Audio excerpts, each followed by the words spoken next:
Hello and welcome to Speaking Out on Financial Abuse. Stories of survival and hope after financial abuse in a marriage or romantic partnership. I'm your host, Lori G., and I am both honored and very excited today to have two guests who are critical leadership components of the world's largest online and mobile searchable directory of domestic violence programs, the internationally renowned DomesticShelters.org. National Director Ashley Rumschlag and Director of Content Hannah Craig are going to talk about how this global service started as it continues to explode the many myths about domestic abuse, bringing hope, recovery, and healing to millions of survivors.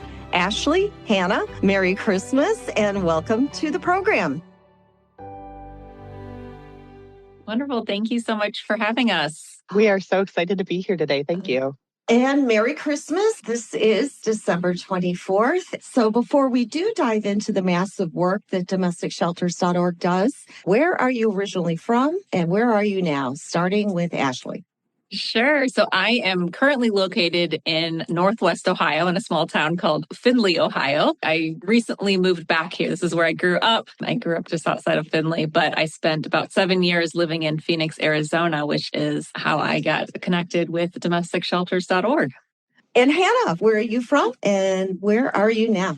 So I am from and actually currently live in South Central Pennsylvania, about 40 minutes north of Baltimore in a small city called York. And like I said, I born and raised here in York, and I had a little side adventure for about 20 years of living in Seattle. And I came back to this area about a little bit less than 5 years ago. And which weather do you like better? So I miss the West Coast. I miss the Pacific Northwest weather. I love the overcast. I love the drizzle. I will say, and I shouldn't say this, but I don't live there anymore, so they can't get mad at me. It's not as bad as we make it out to be. We mostly say that it rains more than it actually does to keep out the Californians. It hasn't worked.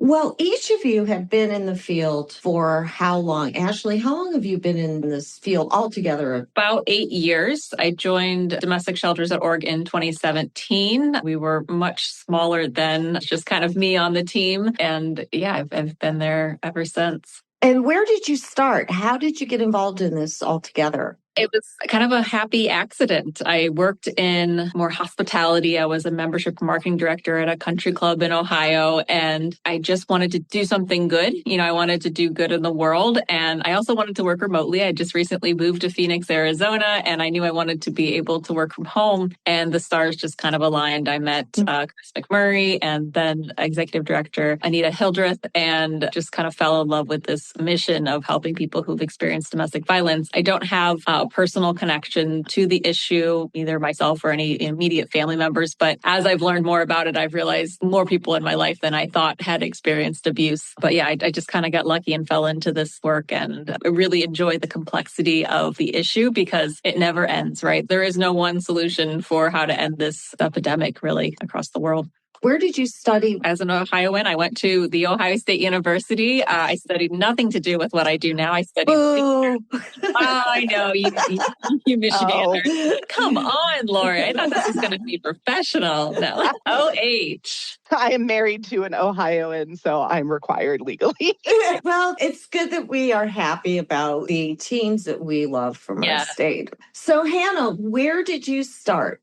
So I was a little nervous about this question because I always have a little bit of a hard time admitting that I don't actually have a college degree. And I don't have a college degree because I ran away from home a little bit when I was 17, like I mentioned, moved to Seattle. By the time that I had established myself and was actually ready to go to college, I was actually experiencing abuse, and my abuser stopped me. And a lot of life stuff happened, and I got to a much better situation. But that's part of the reason why I work in domestic violence. I've actually only been in the nonprofit space since I joined Domestic Shelters, which was, I think, a little over 4 years ago now. I think it was 2021. And before that, I primarily worked in content creation and digital marketing. So a lot of online stuff, a lot of techie stuff. And I have worked for all kinds of weird for-profit companies, to the truck shop of a waste management company, to, if you remember Redbox, the Redbox machines. Oh, of course. I worked worked for Redbox for a while and a whole lot of different technology startups. So all over the place. That gives you so much ingenuity, when you've worked in different types of environments, especially in terms of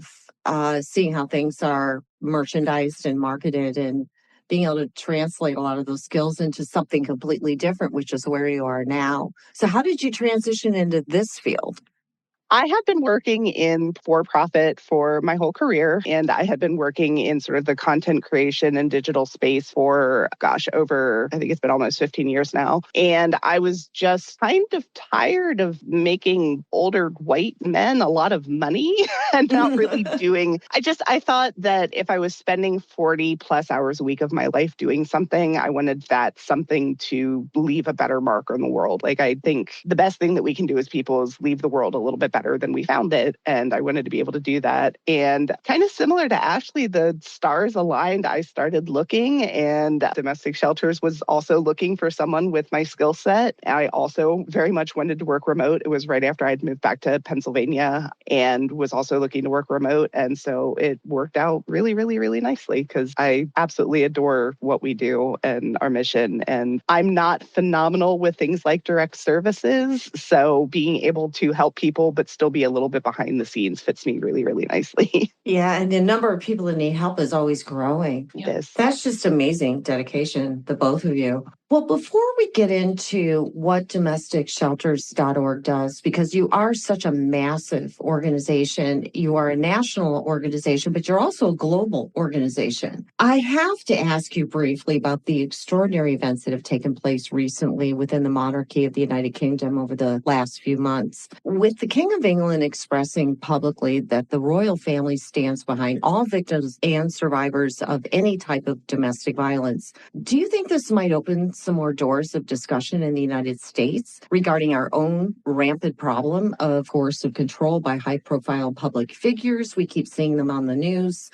Yeah, right. And I'll just speak to the fact that anytime that anyone in a position of power is willing to stand up and say that we stand behind survivors and say that this is wrong and say that people don't deserve this and that they're able and willing to call attention to the issue of domestic violence and more specifically coercive control, only good things can happen. So grateful to see that happening in the news. When it comes to the United States and our approach to coercive control, it's kind of slow and steady. Looking kind of where we're at right now, Hawaii, California, Connecticut, Colorado, Massachusetts, Washington, and New Jersey all have some form of coercive control laws. Maybe fact check me on that. I could be wrong, but essentially just to say that we are slowly passing coercive control laws. There are people. We work very closely with Dr. Lisa Aronson Fontes, who is an expert in the field. She studied under Evan Stark, who wrote the book on coercive control. And so there are a lot of really smart and driven and connected people who are working towards making coercive control, something that is illegal, because like financial abuse, it's really hard to prosecute someone for financial abuse or emotional abuse, things like that, because unless there's some sort of physical altercation that is provable probably by video, it's really impossible to get that conviction. Published an article really recently on what are some other convictions that you can get on the abuser. So if they haven't attacked you physically with great evidence, have they committed some kind of financial crime? Do they have illegal guns, right? So any way that we can help support survivors, use the laws to stop the abuse, the better.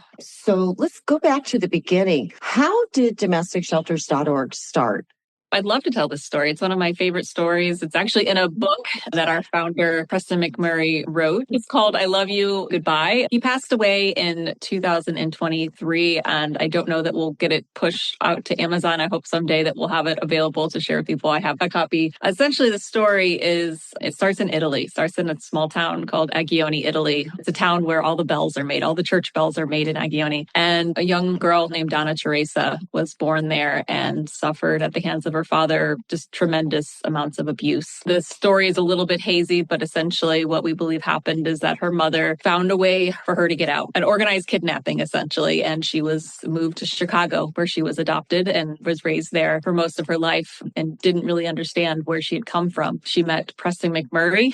They fell in love, and throughout their courtship and their relationship, the abuse started to show itself in the way that the relationship was forming. So she would disappear disappear for months at a time. There were medical appointments where they found fractured ribs that had healed because of the abuse she experienced. Their relationship ended, and it was very, very devastating for Preston, who in a moment of deep, dark depression heard a voice from God that basically says, you will start a foundation, you will name it Teresa's Fund, and you will help end family violence. And, it's a beautiful story, and it's all because of one man's love for another woman who experienced just awful abuse. And so it started as Teresa's Fund, which supported domestic violence programs all over the state of Arizona, kind of fundraising and expanding capacity to people in Arizona. And Preston's son, Christopher McMurray, had the great idea kind of as the organization was at an inflection point that saw the need that there was no one place people could go online and find where their local program is. And so that's essentially what we created with domesticshelters.org. What started as a very simple website is complex, but yet simple, and has now grown. Just a searchable database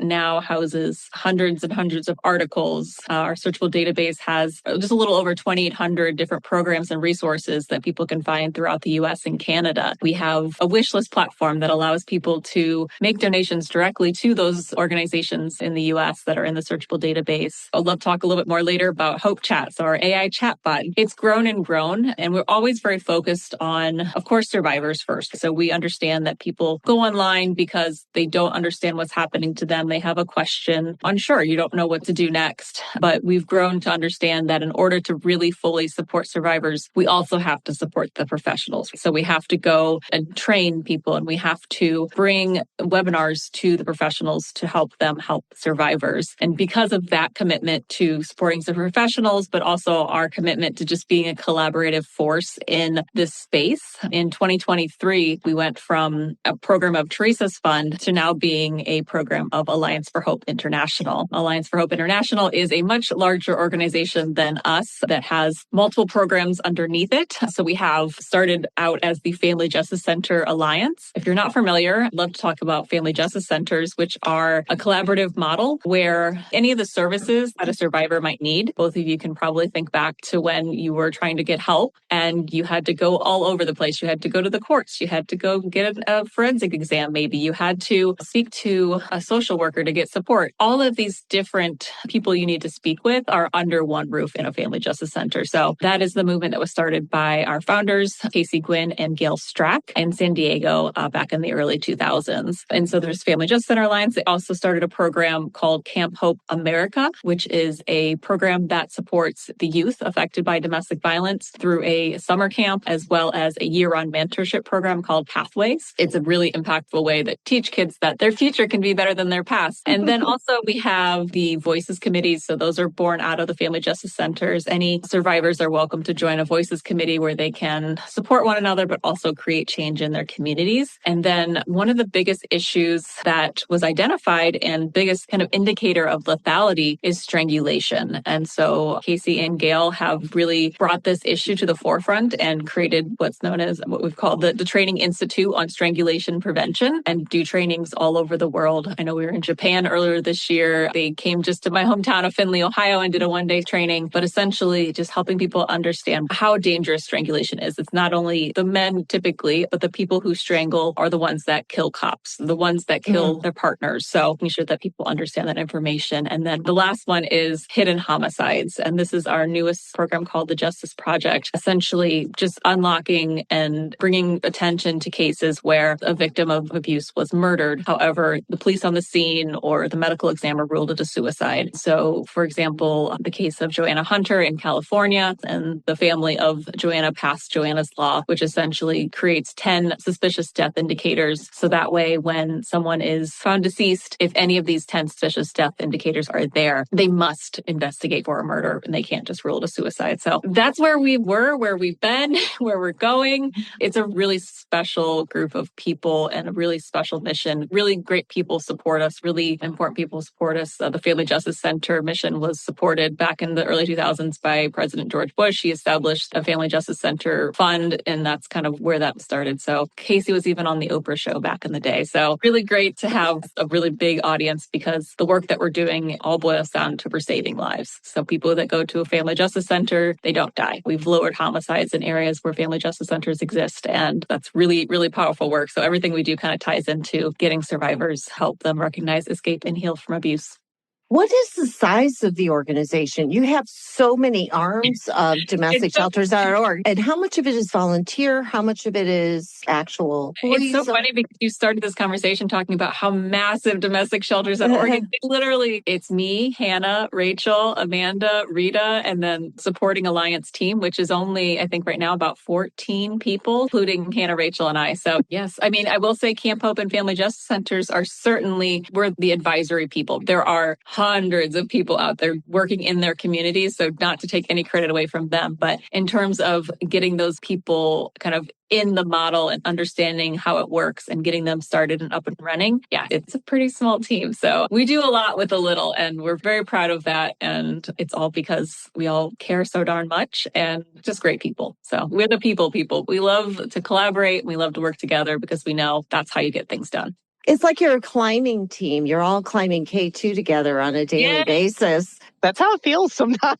We are incredibly fortunate, though, because especially through the Family Justice Center Alliance and Camp Hope America, we're affiliated with, I believe it is 47 different Camp Hope America organizations and about 71 affiliated Family Justice Centers right now. So really and truly, it's so many folks on the ground in their communities also doing that work, providing those direct services. And when we merged with the Alliance from Teresa's fund, that was really, I think, one of the things we were the most grateful for was a chance to be able to work with and collaborate with other programs who are able to have such connections to so many different communities and to so many different people doing the work.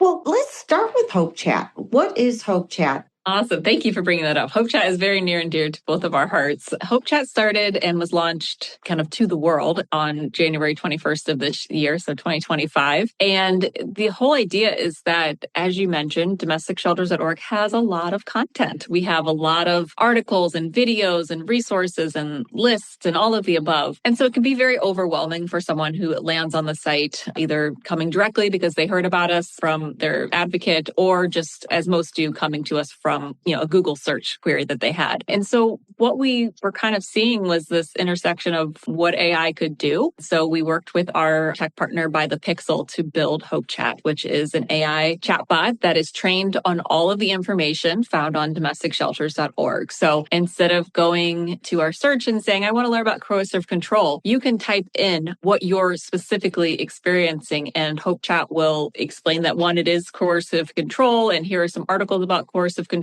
answer questions that you have that can be nuanced to your exact situation. So, wow, that sounds really cool. It's amazing. It's quite impressive what AI is able to do. And like I mentioned before, with it being trained on domesticshelters.org content, it's a lot more powerful than just going directly to the source, right? A ChatGPT, a Claude, Gemini, all of the kind of the base models. It's built in a way that is trauma informed. It understands the nuances of abuse. It understands that if someone says that he choked me, they mean he strangled me. And we need to tell them that they need to go see medical attention, even if there's no outward bruises, because they could pass away within a year after strangulation. So these little nuggets of information that we know and that an advocate would share with someone can be shared in these kind of confidential spaces, because we know that not everyone, most people that are experiencing domestic violence don't walk around wanting to talk to everyone about it. They need to build trust. They need to understand, one, that they really are experiencing abuse, because so many people will continually convince themselves that they are not experiencing abuse. That's actually one of the things that we see a lot of folks using Hope Chat for is, and I think a lot of us who have been in those situations who are survivors recognize that something's not right here. This doesn't feel okay, but we don't necessarily recognize that as abuse. We undermine or we downplay it. I know in my situation, I did that all the time, and I didn't want to talk to anybody about it, but Hope Chat is able to be there and to tell you, like, yes, I believe you. I believe that this is happening. And sometimes just a single voice saying, I believe you, even if it's AI, is the start that someone needs. And two, yes, this is abuse. And three, here are some steps you can take. Here are some resources, but also here's how it could escalate, because that is one of the things that we really try to make people aware of. Strangulation is a great example, that there are indicators that things may get worse, because I think a lot of folks in that situation, a lot of survivors also think think I can survive this. This is fine. I'll get through this. It's just a rough patch. But in a lot of cases, that's not necessarily true. And so Hope Chat is this really awesome kind of avenue to explore what's happening in your life and be able to figure out where to go from there.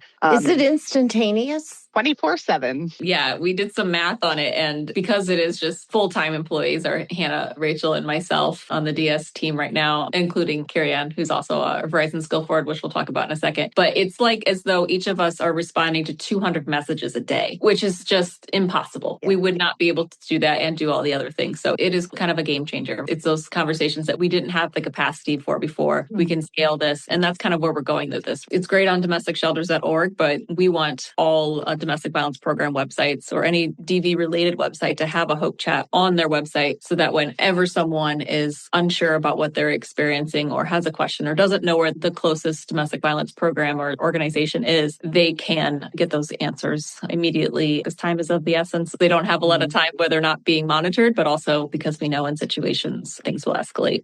Yeah, we really want Hope Chat to be something that can be an aid to advocates to help some of those sort of starter questions, or if she is living on an organization's website, the simple questions like, what are your hours or how can I contact you, so that the advocates can really get in, connect with those survivors through Hope Chat or via Hope Chat, and then be able to do their work. Because we never want Hope Chat to ever be a replacement for an advocate ever, because we recognize that you need that human connection. But Hope Chat can be that assistant to help scale this up, especially because we are seeing kind of across the field, and especially among younger people, folks don't really as much want to walk into an organization's office, even necessarily pick up a phone. Being able to communicate in other avenues like digital avenues is becoming more and more and more important. Give you validation that what you're experiencing is domestic violence. And you can be very specific about what you're experiencing and use your language. I think that's where it's really important, because we've always talked about since the very beginning of domesticshelters.org, it's so important to help people find the words to describe what they're experiencing. But this allows you to come with the words that you already have. So it allows people, because AI understands the nuances of language, to use the words that they have and put it into terms that will help them to validate that something is wrong and that there is help out there. And to Hannah's point about we don't want this to replace advocates 100%. That is not the goal here. The goal is always for Hope Chat to send them to their local program. And so we just understand that it's not just, I know this program or I know I need help and I call a number. We want to be that kind of ramp to get people into the doors or on the phone or, just communicating in some way with their local program, because they're going to understand the laws. They're going to understand all the nuances that we can't possibly understand for every single jurisdiction and locality.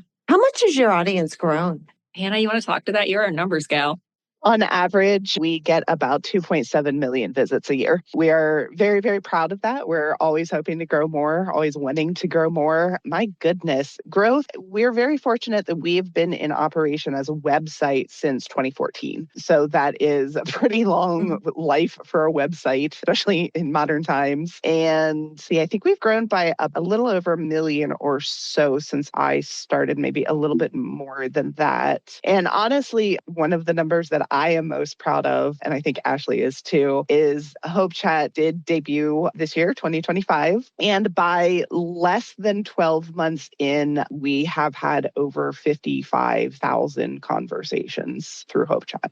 Is it all the United States? Would you say? Oh, no. That's one of the nice things about using a tool like AI is it makes it easier for us as such a small organization with relatively limited resources to be able to handle things like translation. So with Chat, we're able to offer more information in languages that we weren't able to do before because we'd have to be able to manually translate them, which is just a resource we were never able to bring to bear. Well, it gives you response time that really can be of such enormous benefit, especially when you have a global audience. What is Camp Hope?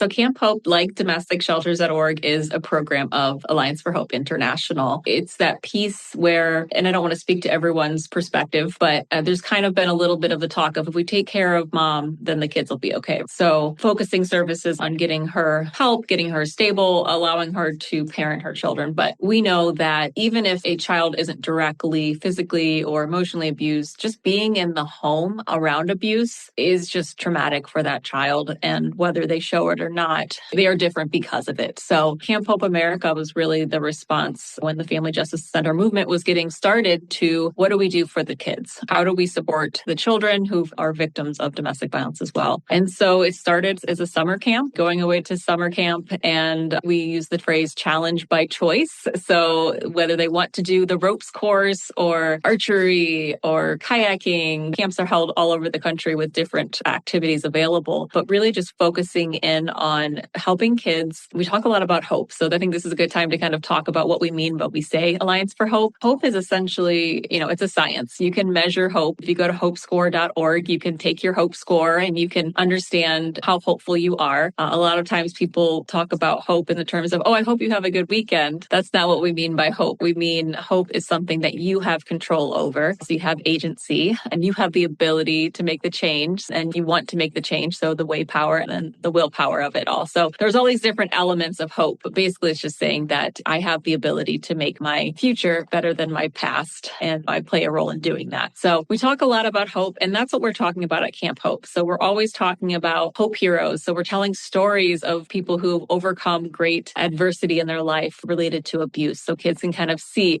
there is something different that I can set for myself. My past does not define my future. So it's really all about building confidence, building hope, and helping kids to understand, what their future can be like.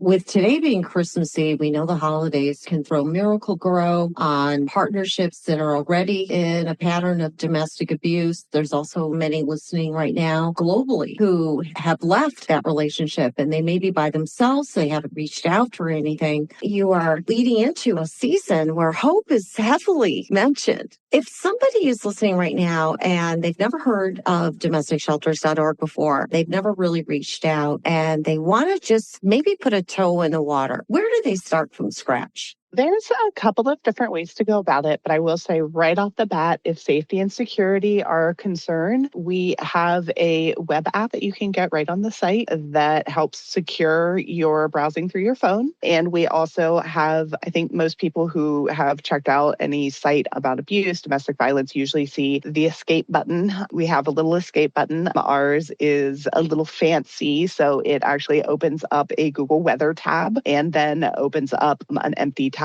when clearing out the domesticshelters.org. So we do have some extra security stuff on there, but of course we strongly encourage anybody who may be browsing in an unsafe situation to just be very careful, to be very aware of your surroundings. But honestly, I think Hope Chat is a fantastic place to start. That's the whole reason we designed her. See, I slip up and start calling her Herb. She's in my brain. She's a happy, smiling sun. That's great. Well, she does represent hope to anybody who's contacting her. So you're definitely right about that. That's definitely what we're going for. So Hope Chat is a great place, especially if you have specific questions or if you are looking specifically to connect with an advocate or an agency or organization in your area. But if you want to do a little bit more of a traditional browsing experience or just kind of catch yourself clicking through the site is designed on basically 3 kind of milestones in the survivor's journey. There is identify, because everybody who is being abused at some point in time needs to realize that is actually what's happening to them. There's escaping, there is getting yourself to safety, and there is healing from the trauma that you've endured. And so all of our resources, all of our content are kind of set up under one of those pillars. And there's 3 big giant links right at the top of the screen that you can click on to help you browse through and find information on any of those topics. There's also a little search bar right on the homepage that you can search for any keyword, any topic. And then if you hit any of the navigation words right at the top, there's a little drop-down menu that also has extra resources like national and global organizations. We have all the contact information for every statewide coalition. And there's also an area that is very specifically for any professionals, because we do have a lot of content that is also geared towards professionals that talks a little bit more about, like we talked about earlier, things like new research in the field and sometimes new legislation, things like that. How does the new organization join? There's got to be new ones starting and unfortunately ending almost every day. How do you stay on top of that? All the credit for that has to go to our senior digital services specialist, Rachel Myers, our teammate who prefers to stay off camera and off mic, but she is incredible and does an amazing job keeping our searchable database of organizations in the US and Canada clean and up to date. If a new organization wants to join, it is as simple as going to domesticshelters.org and clicking log in or sign up. And everything is just a little process that you go through. Give us some information. And then if there's any questions or anything that any organization has about joining, or if they're running into any issues, they can reach us at info@domesticshelters.org and we'll help them get going. We actually just finished an audit of our entire database where between the three of us, we went through every single shelter and agency and organization in our database and made sure everything was what it was supposed to be, which was a very fun but very long process. But actually really wonderful because it gives us another opportunity to just look through and see what the organizations that we list, that we help people get connected to, some of just the incredible work that they're doing. And one of the things that I love about working for domesticshelters.org is that it does really help. I'm a naturally relatively pessimistic person, but working in this field does actually help me be able to measure and sort of gain more of that hope that we talk about, because it is incredible to see so much of this very, very challenging work being done. And with the coming year, there's a lot of nervousness about funding in this field. What do you see the next year? It's hard to deny that there's a lot of uncertainty for the future, especially when it comes to funding. I certainly wish I had a crystal ball to see into the next year to know kind of what lies ahead. So I really can't speculate on that. I really just want to kind of draw attention to what I do know, which is that the professionals who are working in this field and who are making these services happen are some of the most, unfortunately, necessarily resourceful and by nature hardworking people that I've ever met. As much as I want each and every one of them to have an answer about what lies ahead and to be able to do everything that they want to do to help survivors, I know that that's probably not in the cards in the future. But I also just want survivors who are listening this to know that you're hearing grumblings of lack of funding and grants being shut down and things like that. Or maybe you're not, since you're not in this world 24/7. But regardless, know that help is out there. So if maybe they won't have a shelter bed available for you because they're triaging based on budget, they have to only take the people who have recently experienced strangulation or are in immediate danger. Don't let that expectation stop you from reaching out for help, because there are other ways. Again, the resourcefulness, right? This whole movement has started out of women's homes, people just being sheltered in homes, and just knowing that there's always going to be another way. So just to keep asking the question, to keep reaching out for help, to ask the question in different ways and reach out for different resources. So all this to say is that there is help out there. It might take a little bit longer than you would like and that all of us would like. We want people to be able to walk into communities like, for example, San Diego has a family justice center, and you can just walk in the door and they've got a navigator that's ready to hear your story one time and connect you, help you with law enforcement if you want to do a protection order, if you want to go see a forensic nurse, all of the above. Those are all going to be there and waiting for you. But we know that that's just not possible in all communities. But there are people who care and that they do want to do whatever is possible. So much talk about lack of funding, that it could cause pessimism with the victims to go, oh, they probably can't do anything. They don't have any money. I'm not going to be able to put anywhere. And to that point, I also want to point out that it's really important, I think, for everybody to remember that there's not just one source of funding. There are a lot of different ways to raise money, and none of them are easy. Be very honest about that. None of them are easy, but there are multiple avenues of funding. There are a lot of different ways to go about. And I think one thing that has given me a lot of optimism is we had a very successful domestic violence awareness month. That is for us one of our bigger fundraising months. And I think the difference between 2024 and 2025 was pretty obvious, and 2025 was better for us.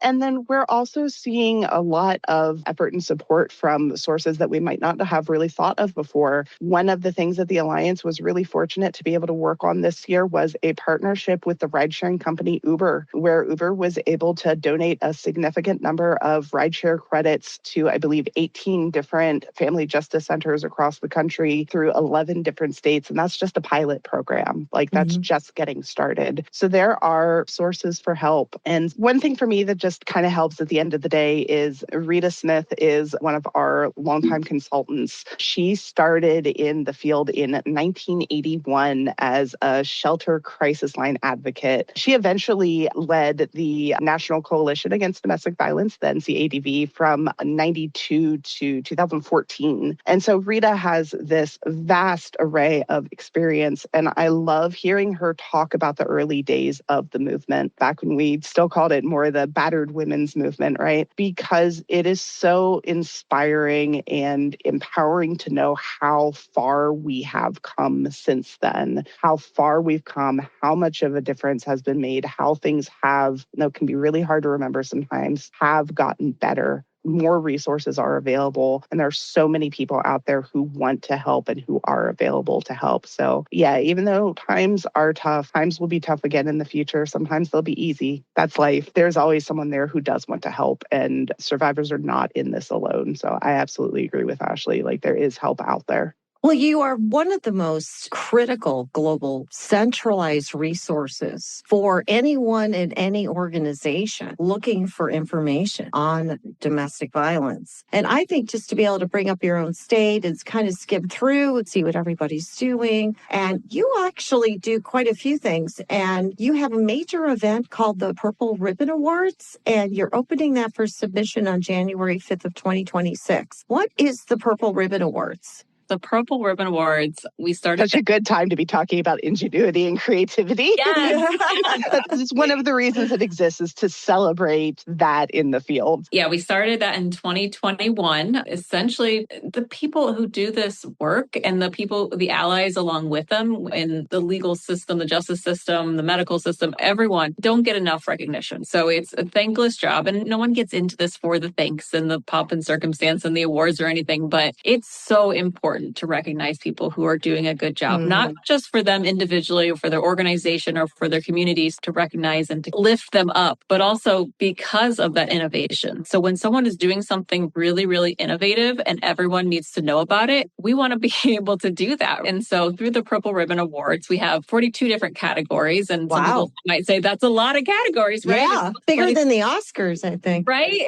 It's bigger than the Oscars in so many ways. Now, we think so. Yeah, but the whole idea is that there's just so many people to recognize, and the more people that we can recognize, the better. This is how we see it. So we want to call attention to this work, call attention to the people, call attention to the organizations, the for-profit and nonprofits who are in this work and are making a difference for survivors in their community. So that's what the Purple Ribbon Awards are all about. We do give away $30,000. Well, we will in 2026 again. And so at the end of the day, you submit a nomination. We have a judging panel of experts in the field. 3 judges review each and every nomination. They score it. And then we go through and we name the winners in each category. Some of them are broken down, if it makes sense, by organization size. So an organization that is $1 million, $2 million plus shouldn't really have to be compared to someone that's in a smaller bracket. They review all of them, they score them, and then we announce the winners in April. And then we go back and we look at all the scores and we compare them internally as a team, and we pick out 5 of them to win a share of the $30,000. And then in May, this year, it's going to be on May 21st, we host a virtual event. Everyone gets together. We try to encourage everyone to turn their cameras on and be active in the chat. Some people even host watching parties at their locations, which is really cool. And especially cool, like this year, when one of those watching parties actually won an award. So we get to watch everyone just get so excited. And it's a celebration. We call it a celebration for a reason. It's recognition over competition. No one here is competing with each other outside of maybe for resources and who can meet the grant requirements the best. But it's about lifting each other up. It's about sharing innovative ideas, and it's about celebrating what we're accomplishing on a daily basis. And we're really proud of that. We're really proud of the way the programs come together and what it kind of represents in the field. Well, and bring name recognition to organizations because there's so many. So just to kind of do that little call to action at the end, since this is Christmas Eve, it's coming up. So January 5th, we will start accepting nominations. So you can go to domesticshelters.org/awards, or you can go to purpleribbon.awards.org and you'll go in there and you can submit your nomination. There's a nomination fee of $50 that just kind of helps us to offset the costs of the program. It's not actually a fundraiser for us. It's actually something that we invest in because we believe in it so much, and we see that as something that we could bring to the field. And every nominee does get a certificate stating that they've been nominated, and winners get a very cool custom designed medallion, as well as, of course, the possibility for up to the $30,000 in gifts. Wow. You both are so amazing and so dynamic. And just to be so passionate about this, what each of you is your individual goals next year? They really are very professional. I kind of thought about this ahead of time. What are my goals? And I'm going to bring it back professional, Lori. I'm sorry, but I'm just so focused and excited about Hope Chat because we do want to bring that to as many different programs across the U.S. We've built it in a way that we can put it on any website and customize it so that it knows that it lives on a different website. And so that's really important to me for next year. And then it's your baby. It really is. We've spent so much time and effort and love and putting into it. And we believe that it's important. So that's why it's something we're really focused on. And if you don't mind, I'm going to drop in one thing, which is Verizon Skill Forward. So Verizon Skill Forward is another initiative that we started over a year into this. And essentially, it's part of the Verizon Foundation's mission is to help connect people with the real world skills that they need to get jobs and be successful and financially independent. And so they were looking for partners to spread the word about the program. And of course, we have a longstanding relationship with Verizon. They actually supported Camp Hope early on, but they saw an opportunity to support victims and survivors of domestic violence, which, as I'm sure you've mentioned many times on this podcast, the majority of which, 99% of which, have experienced financial abuse in some way. And so Verizon Skill Forward essentially allows people for free for an entire year to access the edX platform and take a curated list of courses. It's not all the courses that are on edX. It's a pared down list that has some really impactful courses, a lot of tech leaning ones on AI and coding and just resource management, things like that. But also there's social worker courses on there. There's learning how to ferment. So just a lot of really interesting courses. So really encourage people to go to domesticshelters.org/Verizon Skill Forward. I think there's some dashes in there. Hannah, can you confirm? So Verizon-Skill-Forward.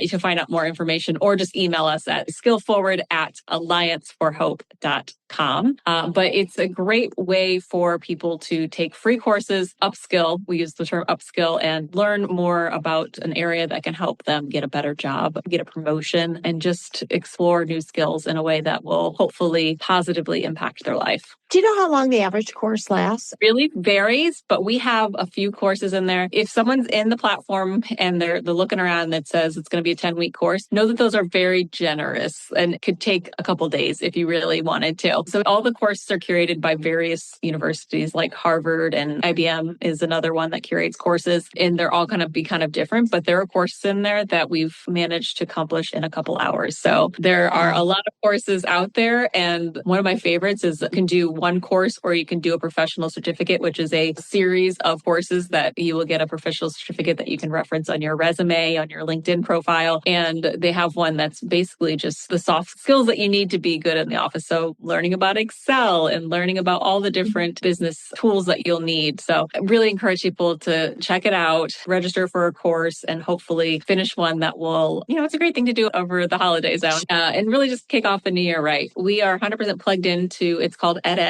EDX. It's like you may have heard of like Coursera or other organizations. So it is edX.org, but we want you to go through our link. That way you get the free courses. So you do want to sign up on our website. Make sure that you sign up through a Verizon Skill Forward link, and that will get you the free courses. But yeah, these are independent organizations and universities that are supplying the coursework to the platform. And then Verizon Skill Forward is paying the bill for it and wants other people to take advantage of it. Be a great time to explore new ideas with the coming new year. If you think you might change your life, change your profession, maybe what skills you want to pursue. Are they all in English? Well, that's a great point. I'm glad you mentioned that. So you have to be 17 or older and have a U.S. address. You don't have to be a citizen because Verizon's a U.S.-based company. So a lot of our global listeners may be wondering who the heck Verizon is. So obviously Verizon is one of our main cell phone carriers here in the U.S. We are working on some projects where we really want to help domestic violence agencies and organizations improve their online services and their digital presence to make it easier for survivors and other essential community members like donors to be able to find them more easily and to be able to have a really good idea of what they do. So stay tuned for more on that. We're going to be working on that in the upcoming year. And then the thing, of course, that I get massively excited about is we are road mapping kind of our next phase of improvements, additions, and upgrades to domesticshelters.org. And I absolutely adore working on websites. I was very lucky in 2025. I got to do a lot of the work on the brand new allianceforhope.org website, which I am incredibly proud of. It is a 10,000 plus page website. It was a big project. Massive kudos to our tech partner By the Pixel for their incredible work on that. And I am looking forward to getting to do a lot more work on domesticshelters.org itself. Well, you really have some fantastic people around you. I mean, the two of you are so impressive. And I've really enjoyed this. I hope you come back next year. I would love to have you back at the holidays again and tell us everything that you've done and also how Hope Chat is developing. But I do have two more questions that I ask every guest. I guess I'll start with Ashley. What is your tip for someone who is under domestic abuse right now and they don't know what to do first? The first thing that I want people to understand is to trust their gut. What I've learned in this many, many years is we talk about believing survivors, but we also need to believe that survivors know what is best for them in the moment. So if you feel unsafe and you feel like the best thing you can do right now is put on a brave face and make the turkey and wrap the presents and get all dolled up and celebrate the holidays, then do that right now. That is your safety plan right now. But I think what people can do is if they're in that space where they're doing the external things to feel safe, they can start to build what I mentioned before, a safety plan. And what that means is you're looking at where's a safe location I can go? Who's a safe person I can call? What are the documents I would need if I needed to escape quickly or in a very measured way? What are the things that I will need, whether I go to a domestic violence shelter or whether I just work with an advocate to answer questions along the way? And so I encourage you to go to domesticshelters.org, talk to Hope Chat. If you bring up safety planning in a Hope Chat conversation, it will literally walk you through and tell you what's part of a safety plan, and you ask questions and it will help to give examples. So I really would just kind of focus in on that safety planning and trusting your gut. Don't let other people's perception of what you're doing change what you're doing to keep yourself feeling safe, because it looks different for every single person. And the things that they may not feel like you're escaping, you can be doing things behind the scene and just taking those small steps, but doing everything with your safety in mind.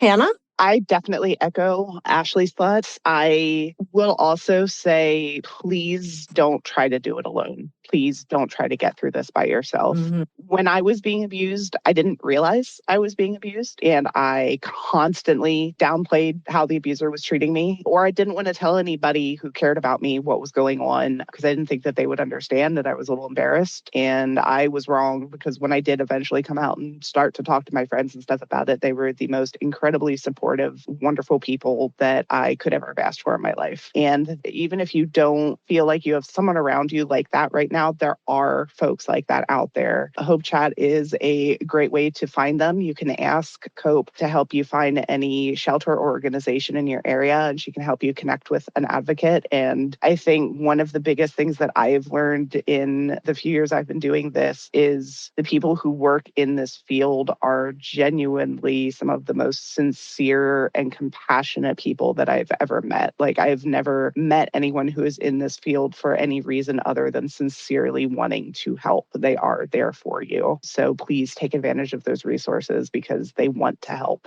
Absolutely. And Hannah, I will just stay with you. What is your tip for someone who is newly out of a domestic abuse partnership, but isn't sure what they need to do next to start to recover? Well, first of all, I am so proud of anybody who got out. It is one of the hardest things in the world, and it changes your life. No matter what your situation is, I don't think that there is a way to leave abuse without it changing your life entirely. And that's terrifying. Even if it's a quality of life improvement, it's still really friggin' scary. So I am incredibly proud and incredibly happy for you. One thing, this isn't for everybody, but something that was very helpful for me and other survivors that I've talked with is therapy. Being able to process and understand what happened to you and to understand where you're going to move on from that is really helpful. I needed that before I was even really able to talk about what happened to me. But there's a particular kind of therapy called EMDR therapy, which looks a little bit different than the cognitive behavioral therapy that most folks are a little bit more familiar with. EMDR is really awesome because it's not as heavy on the talking part of it. You're still processing stuff, you're still working with a therapist, but you don't have to articulate things quite as frequently, quite as often. And that can be really helpful for those of us who kind of struggle with that.